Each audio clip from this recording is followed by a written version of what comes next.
Ya,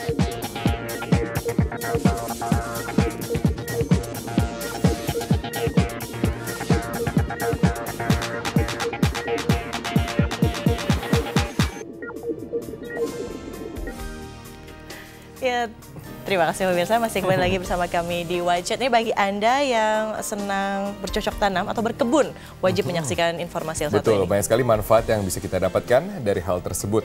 Dan berikut akan kami hadirkan perbincangan mengenai hortikultura. Anda menyaksikan Public Corner dalam Wajib Metro TV, kali ini bersama saya Isyana Bagus Oka. Pemirsa, Indonesia dikaruniai dengan keanekaragaman hayati yang luar biasa banyaknya. Termasuk diantaranya adalah berbagai jenis buah-buahan yang tentu saja kaya akan gizi. Namun ada kesan bahwa buah-buahan Nusantara masih belum menjadi raja ataupun tuan rumah di negerinya sendiri. Apakah benar demikian? Kita akan membahasnya lebih lanjut bersama dua orang narasumber saya. Yang pertama ada Dirjen Hortikultura Kementerian Pertanian Republik Indonesia, Bapak Dr. Insinyur Hasanuddin Ibrahim, spesialis 1. Selamat siang Pak Hasanuddin. Selamat siang. Dan narasumber saya selanjutnya adalah seorang dokter gizi, yakni Dr. Stella MDC SPGK. Selamat siang Dr. Stella. Saya akan langsung ke Pak Hasanuddin terlebih dahulu ya Pak. Pak, ada beberapa kalangan yang beranggapan bahwa buah-buahan Nusantara itu belum menjadi tuan rumah di negeri sendiri. Ini benar nggak sih Pak sebenarnya demikian? Enggak, itu image saja.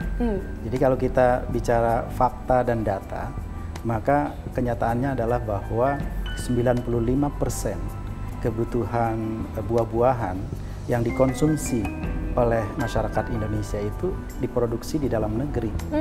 Jadi hanya kurang dari 5% yang kita impor, yaitu apel, anggur, dan pir umumnya, jeruk juga. Ya. Jadi semula itu untuk memenuhi kebutuhan atau kerinduan katakanlah para ekspatriat yang bekerja di Indonesia. Jadi awalnya demikian, tapi kemudian ya dan biasanya mereka ada di supermarket begitu kan. Kita melihatnya hanya menanyakan atau survei mendadak gitu ya, menanyakan kelompok-kelompok elit saja. Jadi kalau kita mau sedikit turun ke pasar-pasar tradisional, ke pedagang kaki lima misalnya ada jus ya, atau buah-buahan yang di gerobak-gerobak buah dingin, tukang rujak misalnya, tukang rujak ya? Misalnya itu saya pikir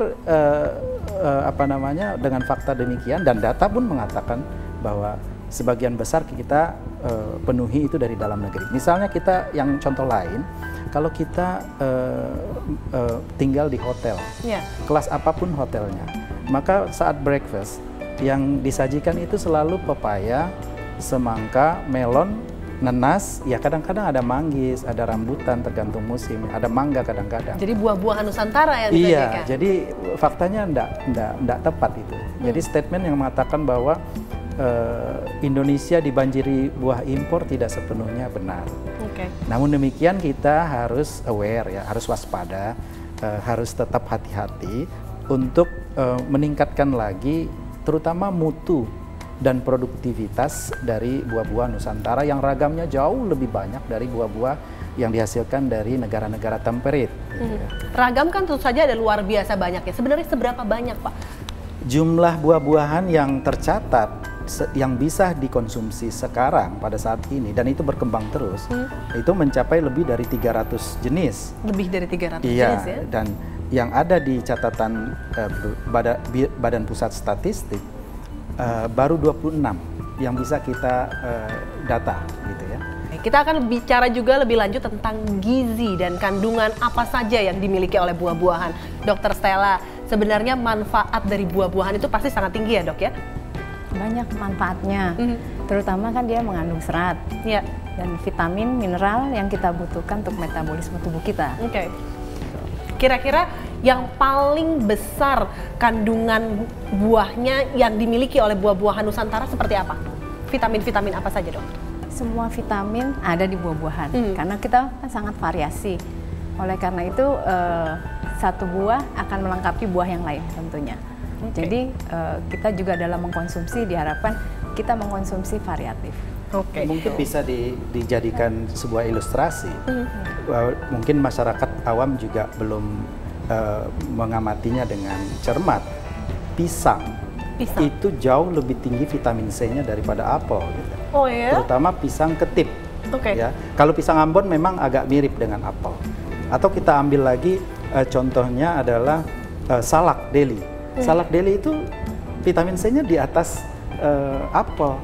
Apel hanya 5 mg, kalau salak Delhi itu bisa mencapai 58 mg. Padahal selama ini kita sama sekali tidak aware ya Pak ya, kalau misalnya salak itu juga memiliki vitamin C yang kandungannya cukup tinggi. Betul. Jadi kalau ingin tahu kandungan gizi buah-buahan itu, kita bisa mengambil referensi dari Direktorat Gizi Kementerian Kesehatan. Di sana ada beberapa buah dan sayuran itu bisa dilihat vitamin C-nya berapa, mineralnya berapa, proteinnya berapa, lemaknya berapa. Nah, untuk misalnya kalau kita lihat untuk kolesterol, terutama yang kolesterol yang jahat, LDL misalnya, itu kita dianjurkan untuk mengkonsumsi apel. Maksud saya alpukat, maaf. Alpukat. Jadi riset mengatakan kalau kita mengkonsumsi alpukat 1 hari selama 2 minggu itu bisa menurunkan LDL sampai 15 poin gitu. Sangat bermanfaat tentu saja untuk tubuh manusia ya. Dokter Stella, sebenarnya seberapa banyak sih dok porsi dari buah-buahan yang harus dikonsumsi oleh seseorang? Untuk porsi sebaiknya adalah 4-5 porsi dalam 1 hari. Nah, maksudnya 4-5 porsi itu hanya misalnya gini, 1 buah jambu, 1 buah mangga, atau 1 buah salak. Kita makan di dalam, kan kita makan 3 kali makan besar, 2-3 kali selingan. Nah, setiap kali kita makan, kita sisipkan dengan 1 buah. Jadi sebaiknya snack-snack itu kita isi dengan mengkonsumsi buah-buahan, begitu ya dok ya? Baik, kita tahan terlebih dahulu perbincangan menarik ini. Pemirsa jangan kemana-mana, kami akan lanjutkan perbincangan ini usai jeda berikut ini. Tetaplah bersama kami.